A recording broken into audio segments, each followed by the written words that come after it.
Can I ask you a question, though, or ask the group a question? There's more world leaders who are male, and typically I think Good, leadership... that's a good thing. Women should not be in positions of extreme leadership like presidents, et cetera, because we're too emotional. I'm feeling a lot of emotions right now.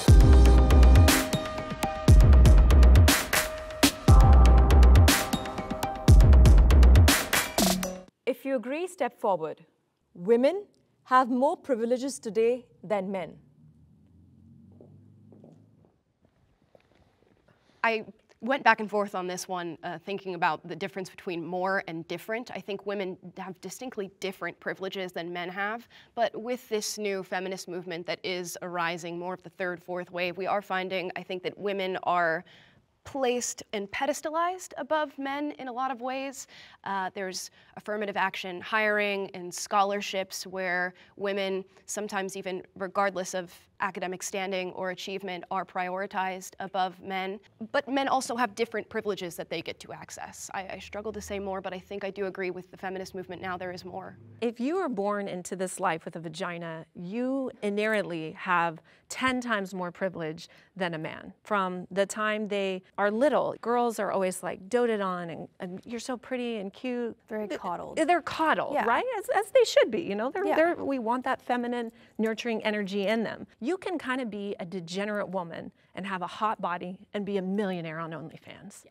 Men don't have that privilege. Now, women don't have to like work to get a guy. They're just hot. And then guys come to them and spend their resources on them. A man has to prove himself. He has to build a body. He has to make money. He has to build influence. He has to become a protector, a provider. Women just have that naturally by just having a vagina, as I said. That's why it's frustrating, because the feminist movement has been all about women acting like they don't have rights and acting like they have it pretty hard in the modern day world. I can't think of a single thing that I don't have that a guy has, or that they only have. I would say the one thing I would say is the safety thing. That's the only thing that I would say is that women are disadvantaged from, by nature, women are not as physically strong. I mean, you're physically strong, but as physically strong. I'll take it. It's great biceps.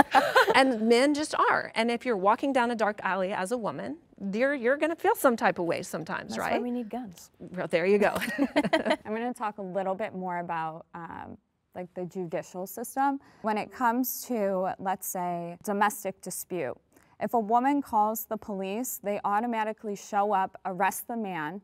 The Duluth model, I think is how you pronounced it. And that's already in place. It's not necessarily like a right or anything, but it's certainly in all of the police departments. Is if feminism is all about equality, why would you automatically arrest a man? When they arrest him, his name is in the newspaper automatically. The fact that a woman can say Jane Doe and she doesn't have to put her name out there, what skin in the game is there? And there's so many instances of that. I know men personally who have had domestic violence within the relationship with children involved, unfortunately. And the woman attacked the man in front of the child, and he's still, I know 2 instances personally, and he's still fighting to get the child back. That's from the Me Too movement. Congratulations. You guys got that. It kind of invalidates the women who do come forward and who have faced rape and sexual assault and all of that, because then it kind of turned into a Twitter hashtag. That's correct. Where women were like, oh, you know what, I'm going to join, like, this seems fun. Like, for clout. It's not for fun. Clout. I think it's a mixed bag. I don't think the Me Too movement was inherently harmful. It's the Me Too movement when you couple it with something like believe all women. That's when it becomes and the victimization of women who aren't really victims. The prompt is, do women have more privileges? We have privileges simply by virtue of being women. We have privileges with affirmative action. We have privileges in family court, and we have privileges as far as being believed and forgiven. It's that's something that should be acknowledged. That's correct. Can I have the disagreeer step forward? I appreciated the distinction of more versus different privileges. You can't just use a broad brush and paint the entire debate and say, all right, well, this is men have more than women, that's it. Like, women that must inherently then have no privileges. That's not how it works.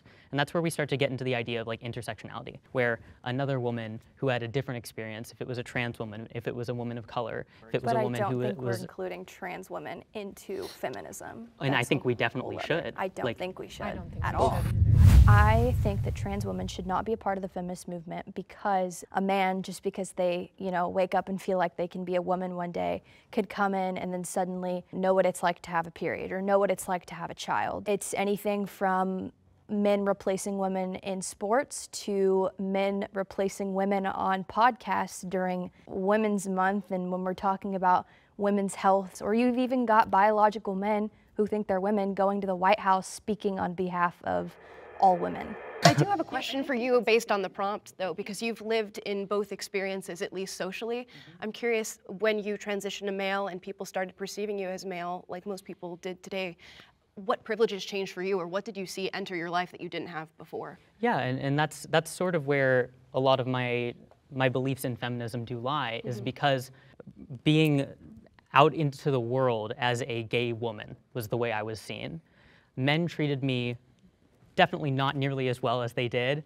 I was bullied in school. I had people call me slurs, and it seemed like it was because I was threatening to like the male structure that we are in, where it's like male and female. Because I was a female who liked females, I was somehow infringing on that, and so they didn't like me. Things change naturally when you socially transition and are perceived by the world in a different way. When I transitioned from being perceived as female to the world to just pretty much passing or blending full-time as male, was that I got a lot more respect from other men. People listened to me and took me seriously. In a social passing setting, people aren't going to harass women who are around me if I'm walking with them at night, which is just a benefit I never thought about. The caveat, actually, so I say that, yes, there are some privileges that women have that men don't, but also there's privileges that men have that women don't. I don't think women are more privileged in our society, because I could get a woman pregnant and I could just run away. They could get you well, for they can child get you for support. child support, which they But do. are you saying she can't run away? Go to jail. Are you saying she take can't your run money. away from the pregnancy? But you could actually physically leave. I know what you're saying. Leave. At the end of the day, I don't see women having more privileges than men because we don't have the same, there's no way to objectively measure it. Well, and in the scenario that you pointed out, I mean, if a woman was pregnant, she wouldn't be able to get an abortion in most in some parts states, of the country. yes. Yeah. In some states, that's a major disadvantage. Yeah. You can't get an abortion, but children can go get a gender change at 12 with a Feels parent like you're at very 15 fixated on without consent. That's not true. It feels like you're very fixated on that. I know the laws as well. I went through this. I know, in some states you can, and in Thailand you can go at 16 and get your everything cut off. Guys, it's less than 5%.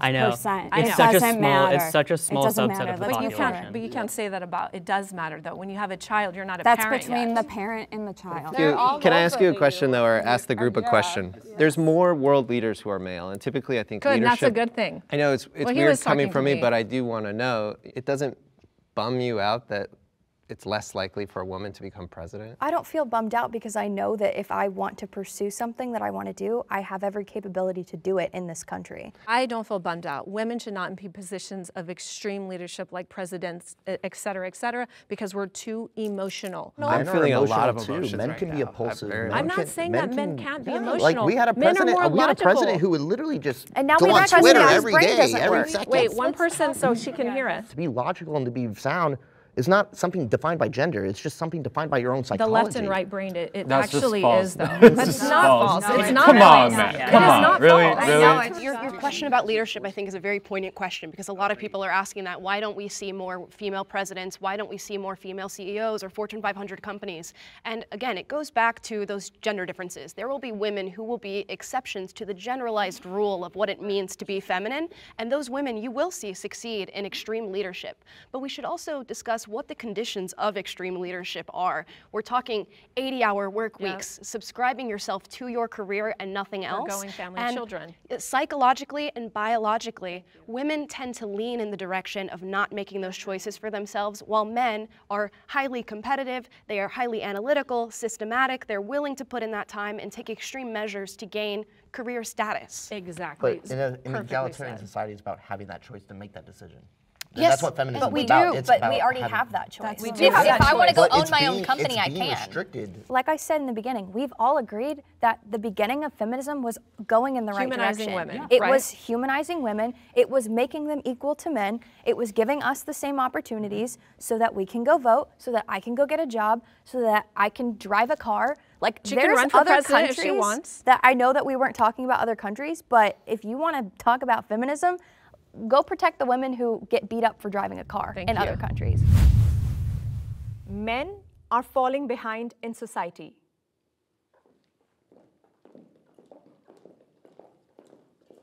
I just think, I mean, we have amazing men here today. It's an honor thank to you. be on this You panel barely with know you, to see this masculine energy. However, I know that men are not able to be men anymore. Because of the feminists, modern feminist propaganda, I coach men in my practice and they tell me like, I don't even know what I can do on a date anymore. Can I ask a woman out?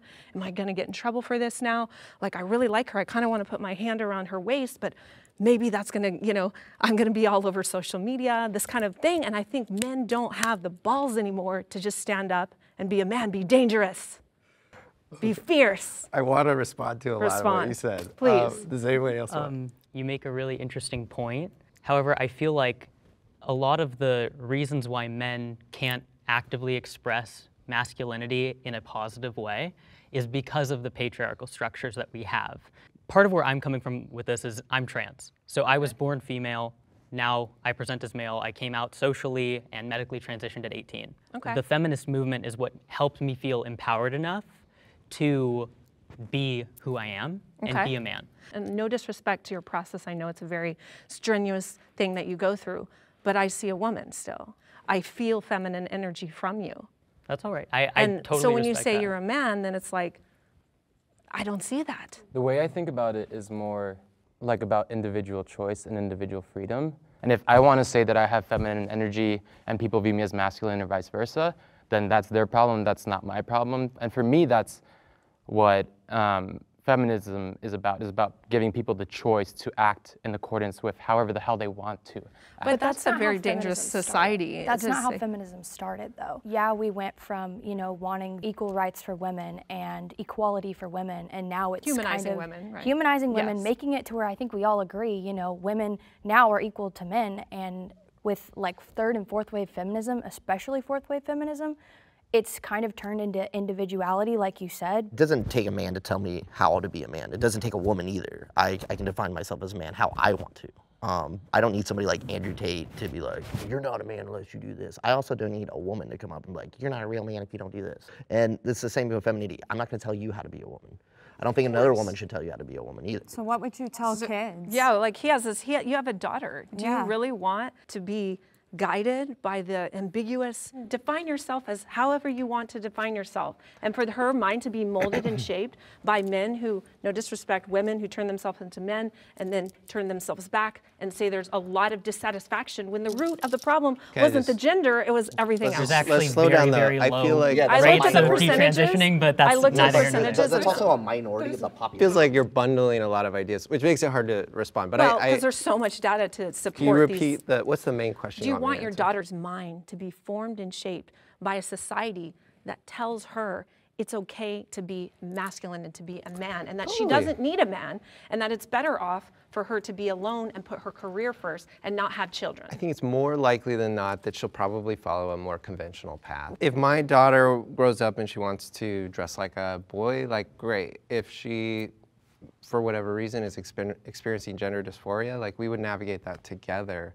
But that, to me, it doesn't scare me. And I would all the more want to live in a world that... I feel like that's sad. Because Why, it's though? because my son, I encourage him. I say, you are to be, and I really don't care the backlash. You're supposed to be attracted to women.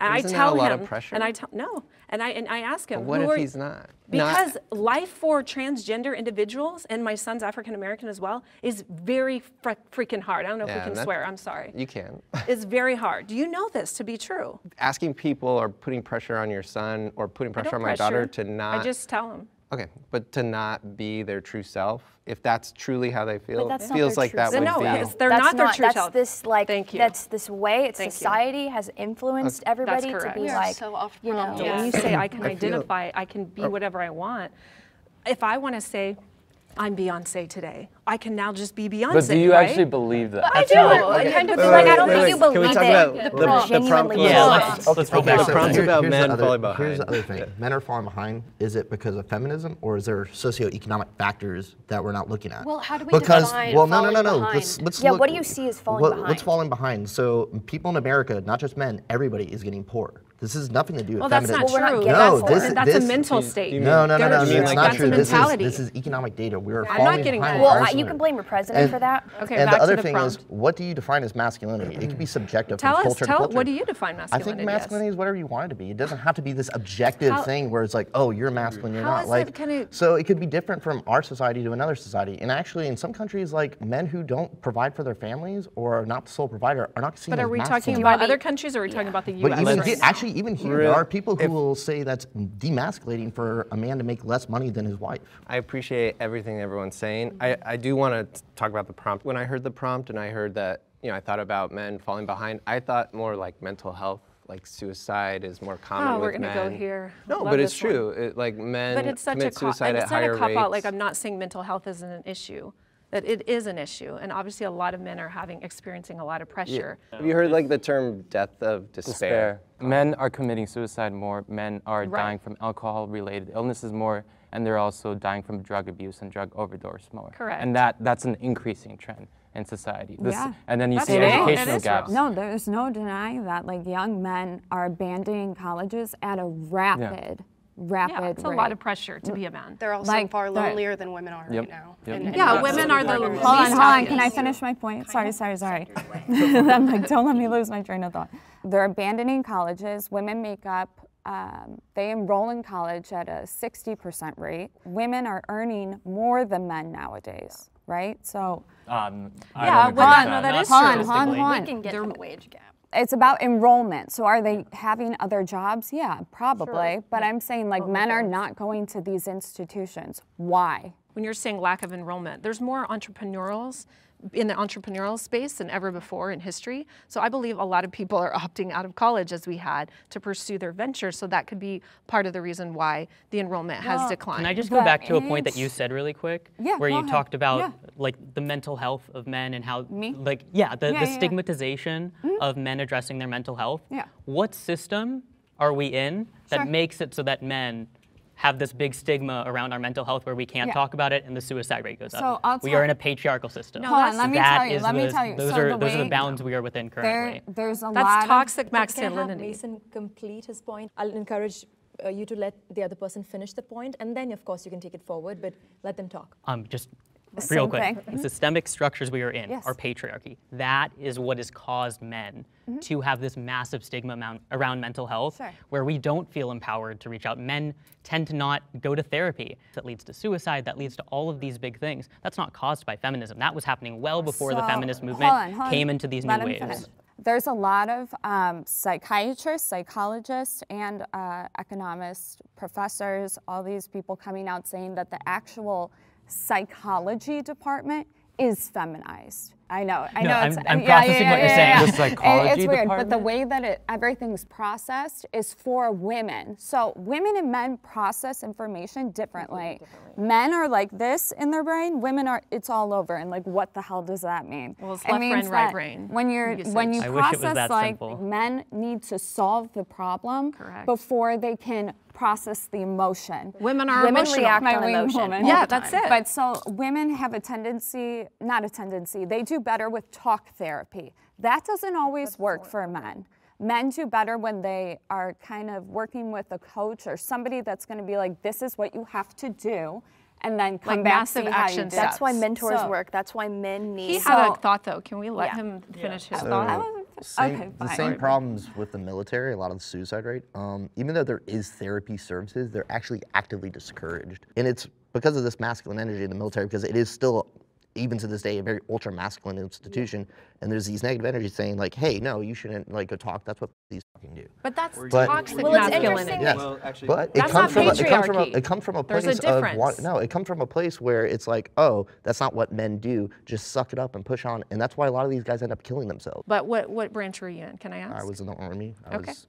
So you're an athlete, correct? And in the military, what is in the military that makes everything work? Within the military. It's a structure, right? Yes, it's a structure. It's a system, right? Who runs the military? Who is at the very top of the command? Oh, the commander-in-chief, the Correct. president of the United States. But I'm making a point here. So there's one person at the very top. Even if you take the commander-in-chief away, there's your general, right? Then there's lieutenant general, there's corporal, and I forget don't hate me, there's all those privates, et cetera. There's a system.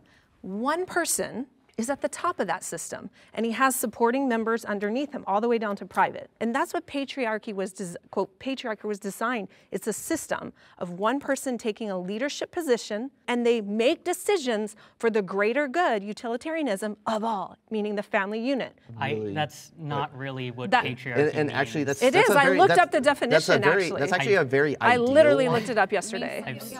No, you're good. I really need the male feminists also to respond, because I feel like they've spoken 20%. Once they're done with their thought, feel free to interrupt, but let them finish a sentence. Okay, I want to talk. I'm going to talk. I mean, I do think men are falling behind. I feel like the world is just changing in a way where men don't have like a natural place to fit in, or it's not as intuitive as it used to be. And I think men are alone. I heard you throw out the word loneliness, and that does feel true. I just don't think that feminism did that. I just think like the world is changing. What you said really resonated with me. When we define falling behind, what I think about with men is that high suicide rate, that likeliness and proclivity towards violence and aggression. I think about loneliness and not being in relationships with which young men are struggling with a lot right now. And where I feel finding common ground and feminism does get right in a sense is that we should expand our horizons as far as how we view masculinity. Men should be able to cry, they should be able to be vulnerable, and that's something that we need to access. But also, these men who are feeling disillusioned with the world right now, they are seeking out male figures. We've seen, you know, the rise of the Jordan Petersons or some of the personalities at the Daily Wire or the Andrew Tates. They are seeking out somebody who's telling them, I want you to access those masculine traits and harness them in a way. I would say Jordan Peterson's probably a more healthy role model for men than, say, an Andrew Tate, but men are going towards these more aggressive, masculinized traits and seeking out men that are trying to harness that for them. Yeah. I thought you made a really great point that I totally agree with, where men are looking for these role models of how to embody masculinity because we are falling behind and a lot of people don't know how to act. What's really important, and what I've seen, at least in my experience, like feminism bring up, is the idea of like Justin Baldoni doing his talk about being man enough for your woman, being man enough to be emotional, being man enough to support children. That's the type of manliness and masculinity I think needs to be embodied so that men can catch up and feel like there's a place for them. That's something that we need to focus on, is making sure that people know how to embody masculinity in a way that's going to be beneficial for everyone. Women should also be drafted into the military. Let's do it.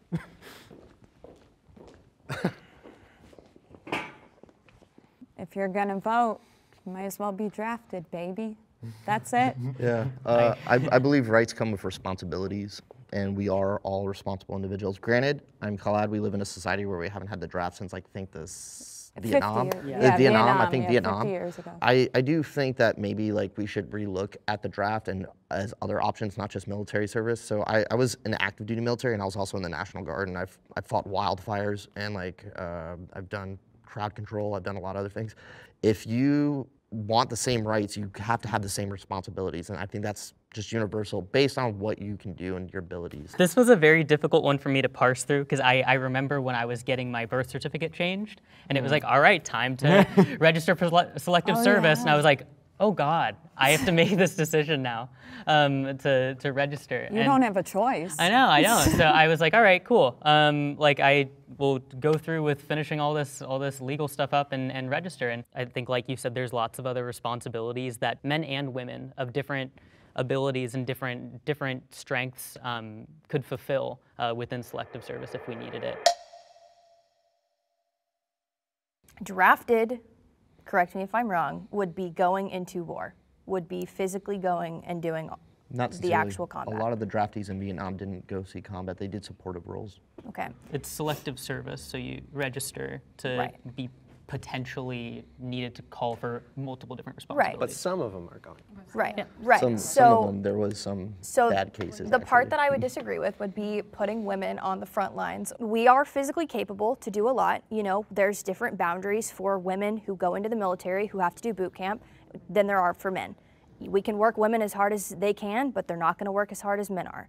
I actually got accepted into the Air Force, which would have been like very nice because I would have had a little desk job. But unfortunately, I was waiting for a job, so I went into Army. So I went through boot camp, and it was hell, and it really messed my back up even more than it already was. Our rationale skills and our logical thinking is not conducive to be able to be on the front grounds, to be able to make, oh my gosh, if I step here, this is gonna blow up. Can I, like, we just think too emotionally. And that's why when we talked about leadership, it's the same thing. Being in those positions where like split-second decision could make or break, I don't think women have it in them to do that. And I don't think it's fair to men. To be, I wouldn't, if I was a man, I wouldn't want to be next to a woman and want to be carried out if I needed to be, if my life was depending on it. I think it seems like a lot of the same discussions keep happening with these prompts, which is back and forth of how much is it nature, how much is it nurture, how much are there like intrinsic biological differences between men and women, and how much does that dictate our behavior and our physiology, our biology, versus how much of that is through social learning. So how much it's our culture in terms of, Societal let's say like programming on a scale of 1 to 10, how high is your sex drive? Very high. I'm a sex coach. I'm not asking you I personally. thought you were. I'm like, I'm a sex. So I wasn't asking you. Sorry. If you ask everyone that, yeah. You'll see on average differences between men and women. And because of that, I don't think we should dictate whether or not someone is drafted into the military. Because ultimately, I think individuals should have the freedom to make certain choices. It's a draft, though. Yeah, Sure. and They can go in if they want. It's a That's draft, the military. and what you're saying, you don't think people should be treated differently because there can Exactly. be metrics It's that fall outside differential of the data. treatment. That's Of what I'm course, getting yeah. at. So there is differential treatment, but I would say that it's completely reasonable to do that because not only are we focusing on the differential treatment, but we're focusing on outcome. So if I'm expecting somebody to go into combat, which is the reason I didn't walk forward, you should also expect that person on an individual basis to be able to meet the exact same standard as every other man that they are going to be fighting with. So the Now- military has made a change on that, by the way. Yes, they they have a have. new individual test that's based on what jobs you're going to do. If you're doing more combat Sure. roles, yes, you have to be stronger and tougher, and there are women meeting those standards. That's Yes, why yes, things I are agree. changing, and like I said, I'm not for the draft at all, really. I think it's Agreed. a really bad thing, but if Yeah. it was to happen, like, it should be across all boards, everybody gets treated equal. If I could choose the possibility of women being drafted or not, I would choose that they're not. Well, I don't want saying my anyone. daughter to be drafted. I think if you draft, at least account for the differences, please. Female sex workers should be more respected.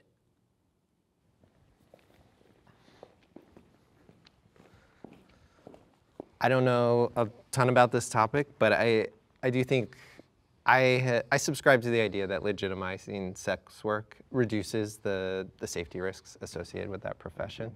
It's a very old profession. It's been around for a while.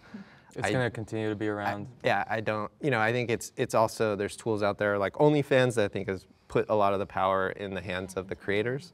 A lot of people don't realize, like, nobody like actively chooses to be in sex work. You're usually going to sex work because of social situations, and if it's a black market, most people ask why I joined the military. It's like, because I was poor.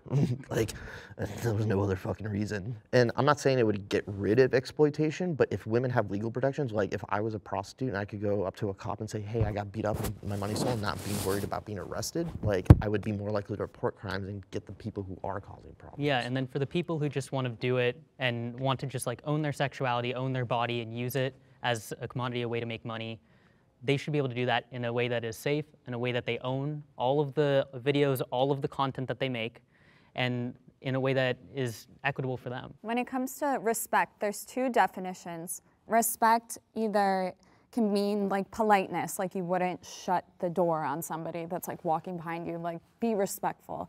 The other respect is usually if you do something that in the workplace that garners approval, you've completed a goal. So when we talk about respect when it comes to sex workers, should we be polite to them? Probably. That would be a human thing to do. I don't have to, but yeah. I prefer OnlyFans over the traditional porn industry. Yeah, because you own it, and then it's women a lot got more protected. sex trafficked. But that agency is important, to know that it's what you own, and to have that respect put onto you that like this is your content you're putting out into the world. Yeah, now it's their copyrighted material. Before, when it was the old porn industry, they didn't have rights to those videos, and that's a huge thing. Like if I want to take my stuff down, you have to go to a court with a copyright case, and it just... That's what happened with Mia Khalifa. That was her whole thing, and luckily now she has a very successful career doing like sports commentating and stuff. But unfortunately, that's not the rule, that's the exception, where she's been able to be successful. But it's a role model. Right off the bat, you said Mia Khalifa went from being a porn star to being a sports commentator. That is something that we should be directing women towards. It shouldn't be, okay, well, she's gonna go do an OnlyFans or she's gonna be in 50 porn videos to get paid. When we're encouraging women to go out of their way to sell their bodies on the internet because that's a means to an end, we're not doing that the right way, and I don't think the feminist movement should be moving in the direction of normalizing sex work when we should be encouraging women to value themselves, value their body, value their talent, and take that elsewhere. There's a lot of things in place, though, for women. Like, yeah, there's obviously a need if they're in maybe a lower economic class or something, but at the end of the day, that's more of like a morality topic, and so you can't really force that on everybody. I agree with you. Right. The other thing would be is that women are not happy when they're doing this. It's not empowering as a woman. You can go on Twitter and see these women who are in their 30s with an OnlyFans link in their bio, but with no kids, no husband, no specific thing to actually care about. It's all about materialistic things. These are the same women that you're seeing tweeting about how sad they are. They're tweeting about though. It's not generalized. It's the majority of those women. They are on antidepressants. I like to speak because I've actually been in the industry. So I was trafficked for a decade. You hit the nail. That's okay. You hit the nail on the head. I came from a very poor socioeconomic background. I was a product of the state. And so I speak from experience when I say it's not empowering, it's not glorifying, it's not owning your body. None of that stuff is true. No little girl when they're 4 or 5 says, I want to grow up and be a hooker. OnlyFans is the biggest pimp of them all. They're still taking 20%, and your content still gets leaked a lot. I agree. I'm not in favor of any kind of exploitation. I also am uncomfortable by the idea of like women I know, if they were in that industry, like I admit, like it makes me feel uncomfortable. My gut instinct. So you have a daughter.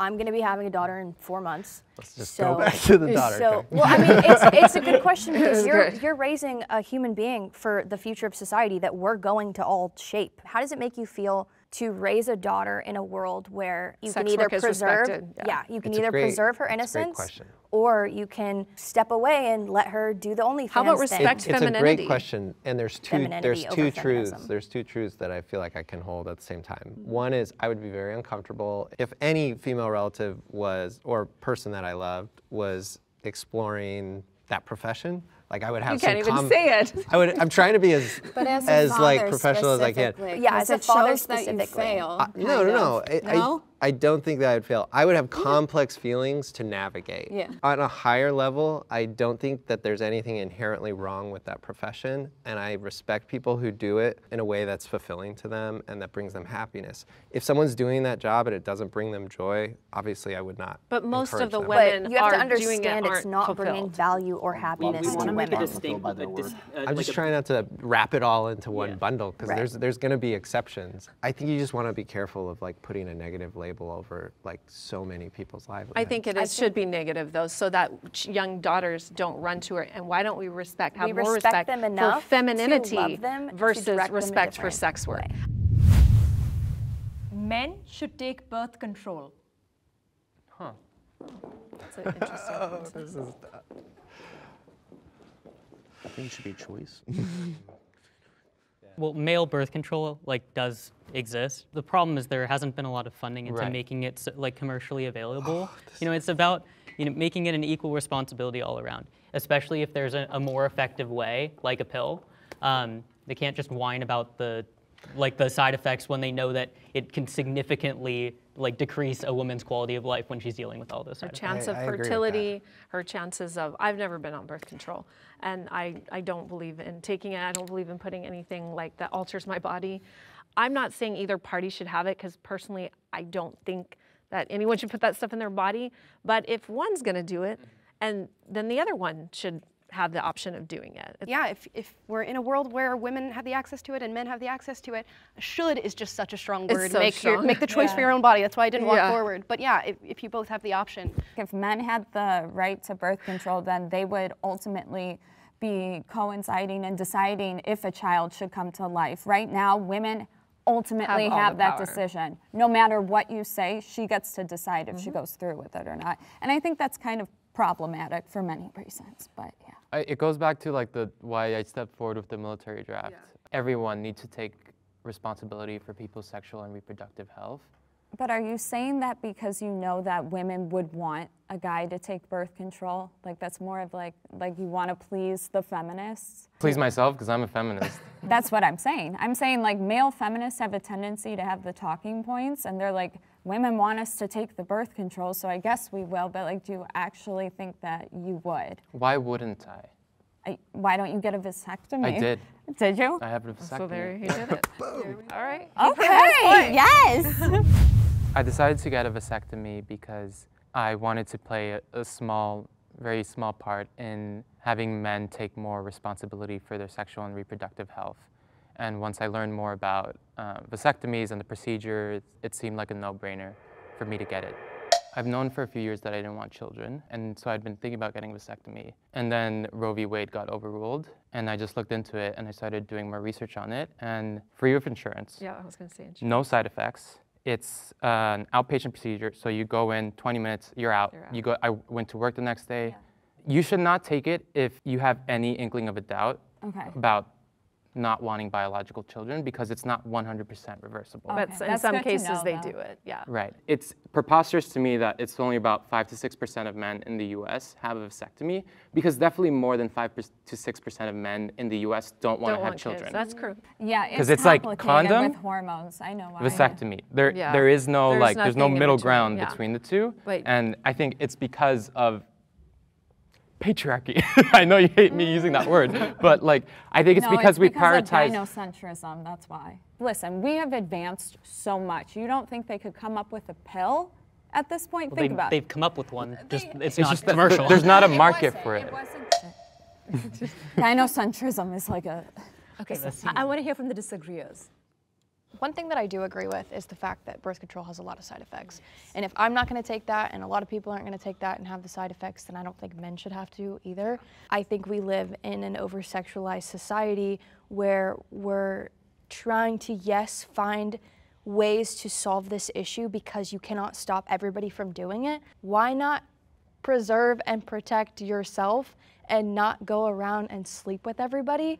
But that is very small group of people that believe that, mostly in the faith-based communities. But as far that's your right to be able to do that and make that decision, and you know, totally. I just don't think it's ever going to get. I don't think it should be like imposed on everybody type of a thing. I'm not for male birth control by force. If somebody wants to take that, yes, but I think there needs to be more comprehensive research and stuff. Female birth control is a little sketchy at times because there have been incidences where they've had to recall stuff because they I think one of them was like the old Yaz. They had to recall it because it was causing like blood clots or something. Yeah, like, that's very common. Most birth controls cause. And I hope we get to a place where we're not using things where hormones, because the other thing is a lot of people don't get blood tests to check their hormones on a regular basis. And actually, technically, birth control, female birth control, is an oral steroid. Yeah. So that's what it is. It's actually a 19-nor, and like people are taking steroids. I think we're going to find out decades from now how harmful this actually is, probably for both sexes. And like, unfortunately, like the pharmaceutical industry is so based on profit that like if they think men aren't going to take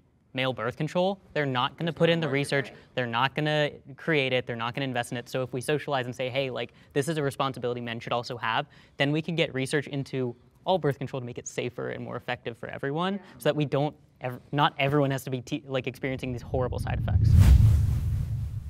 Being a mother is the most valuable thing a woman can do.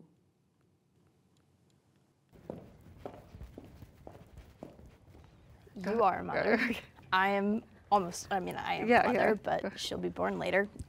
When you choose to have a kid, you're putting aside not necessarily what you want to do in the future, because I believe that women have every opportunity to still pursue what they want to do, even becoming a mother. It's very fulfilling in a sense to be that selfless, to bring a human being into the world and give everything to them and watch them grow up and become their own person, and to feel that love unconditionally that something materialistic will never give you. Yeah.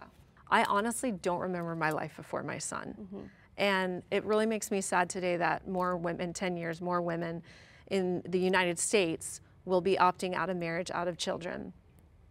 That just is insane to me.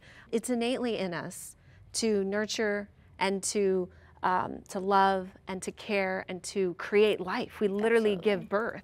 It's an ability, a gift, and it's also, too much is given, much is required. It's a massive responsibility to raise a child, knowing that, as someone said earlier, your children are going to be the future of our planet. Wow, Again, I want to hear more from the disagreeers. We're running the moms through the dirt. That's what I heard. I think it's going to be the most valuable thing that I do in life, to have children and create a family. It's just such a subjective thing, and there's so many things that people contribute to the world. And for, I think, most women, when they leave this earth sitting on the deathbed, they probably will think the most powerful and valuable thing they've ever done is to create children. You know, there's like the famous quote, the greatest two things that you can leave on this earth when you die is art and children. And I think a lot of people are going to feel that way. I just don't want to subscribe value to somebody who doesn't see that as I understand. Or somebody who can't have kids or just chooses not to. Right.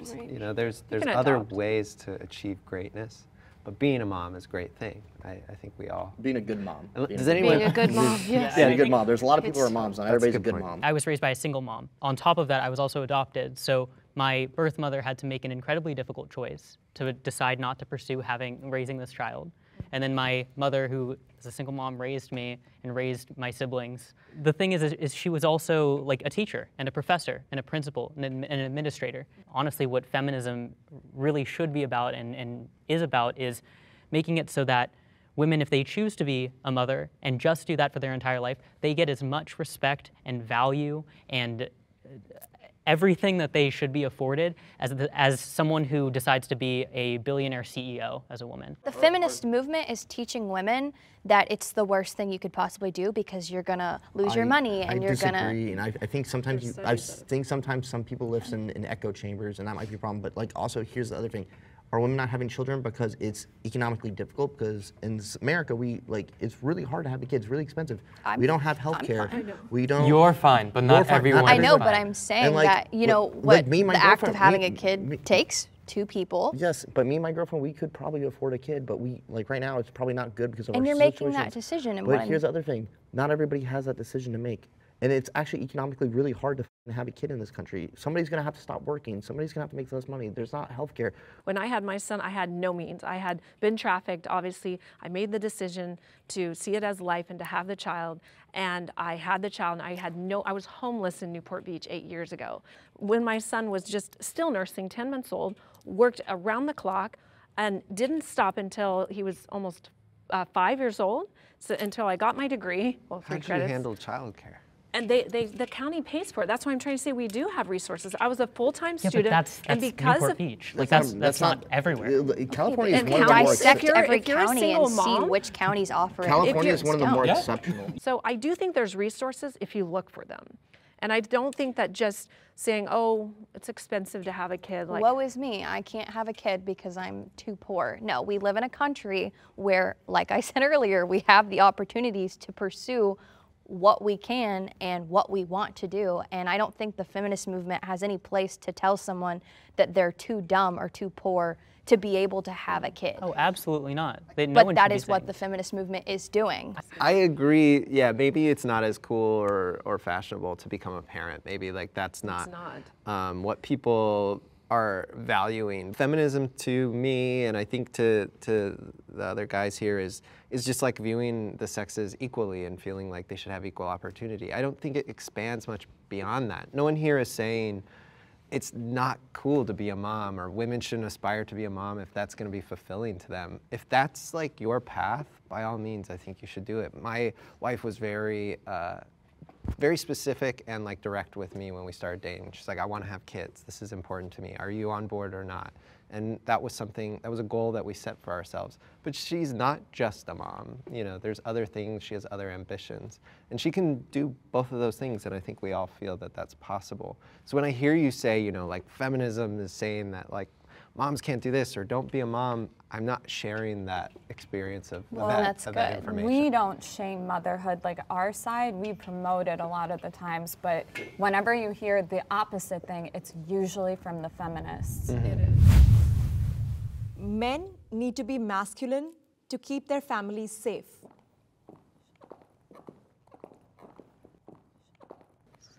Of course he's going to step forward. Look at him.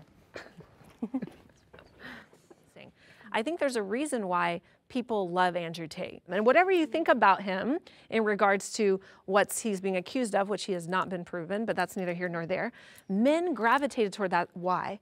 Because he spoke to men in a sense of being a man, being a protector, and you have to be in charge of all your faculties and think more critically. So those aspects of masculinity appealed to men because men want to innately protect. If I go on a date and you take me out on a date, and he's like, no, I wouldn't, but that's okay. And you take me to a dinner and you don't sit facing the door, I'm never going out on another date with you. It's not like we're helpless, like, oh, I can't do anything, but having a man stand by you, protect you and your family and your children, masculinity is very important. There are situations, like for example, like I'm like 230 pounds, my girlfriend's like 110, 5'2". Like, there's no way if somebody breaks in a house that she's gonna fight them off, unless she has a gun on her or something. But so in that situation, I would fill that masculine role. But like anybody can be strong. Anybody, like in a situation where I'm not there, I would hope if we had kids, she could protect them and defend them like the best she could.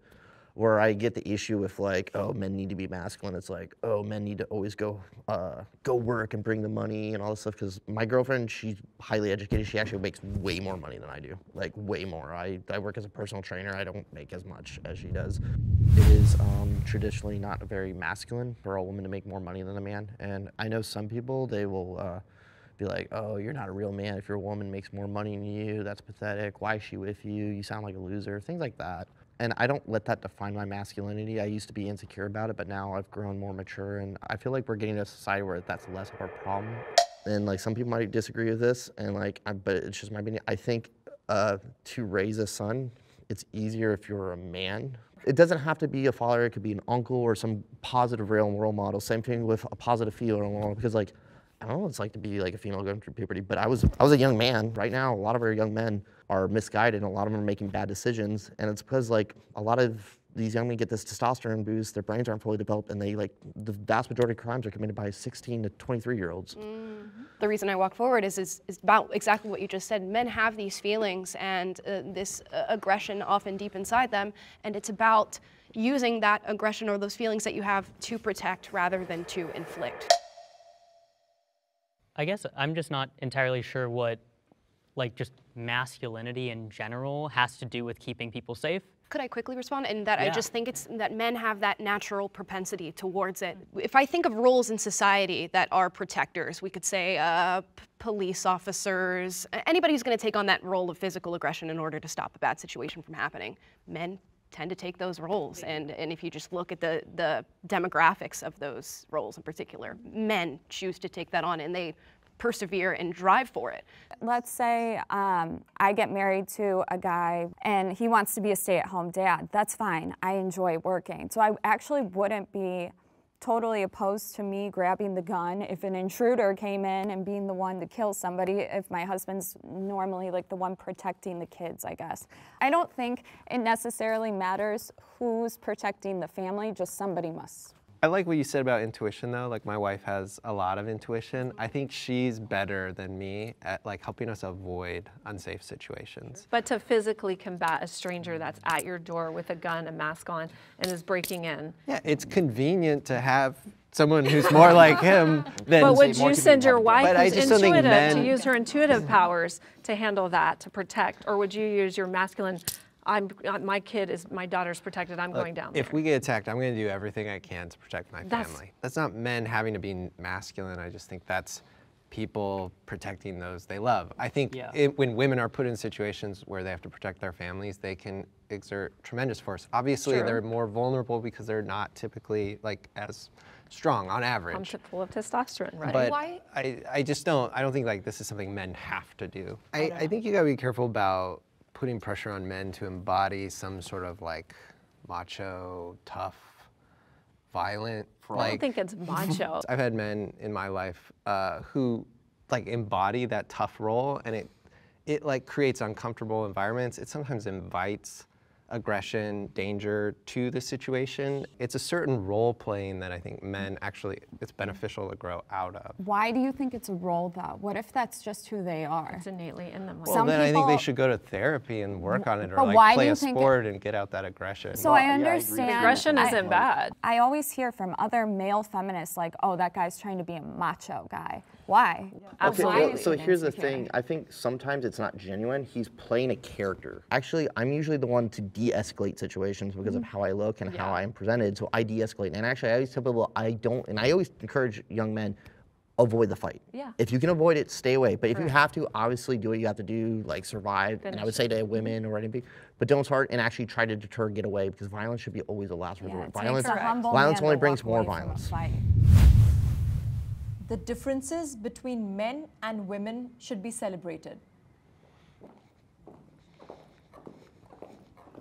I'm talking about poles of energy. We have polarity in everything in the universe, from the battery. You can't put two negatives into a battery and it work. You can't put two positives, has to go flop. So there's poles day and night.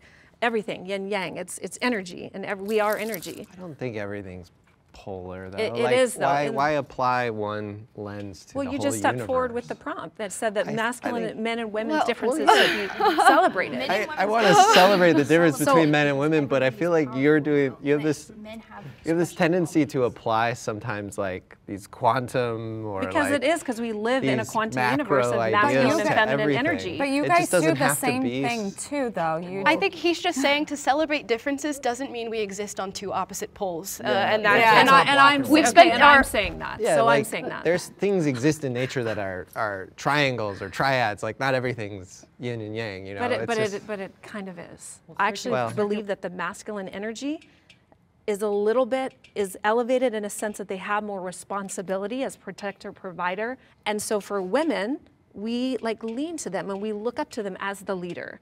So not to say that they're not equal, but there's a little bit more responsibility in the masculine field. And without those outlines of structure, then we have chaos and we don't have a society. We have no more children because women aren't having children anymore. I don't think I fear chaos as much as you. You threw in a little nugget, I have to take it. You do see women as not, I don't see them as the same level as men. I would encourage you, like from a loving place, to just maybe challenge that. Like, how might your experience change if you saw yourself? I think women are 4 quarters, a guy is $1. I think they're equal, they're just not the same.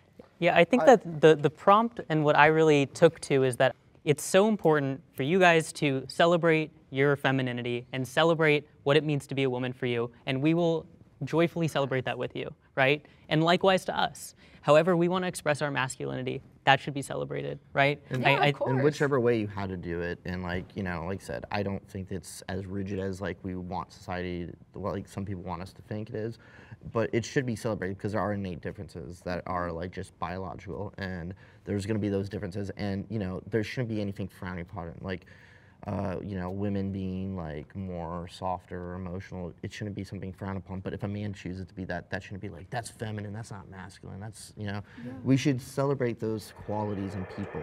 Can the disagreeer step forward? Men are more enslaved than ever before. This is a tough one, huh? I agree with most of what everyone said. It's just the should. I agree that the differences between men and women can be celebrated, and I celebrate it. I think most people do to some extent. Do as you please, yeah. I feel like it's important to celebrate it because I know for me, with gender dysphoria, I really enjoyed, emulating and having masculine traits and being a man. So being able to celebrate that and say, all right, fantastic, I can celebrate that this is a different thing than what my sex assigned at birth would tend to go for. But celebrating both sides of those things and the dichotomy that may be different is really essential to allowing anyone to really just express themselves the way they want to. Thank you guys. You guys were all amazing. Thank you. Very good sports. Yeah, I wish we could do Yeah, you like guys 5 did more great. prompts. Yeah, you guys, it was all very helpful. Oh, man. Got to see another side of feminism.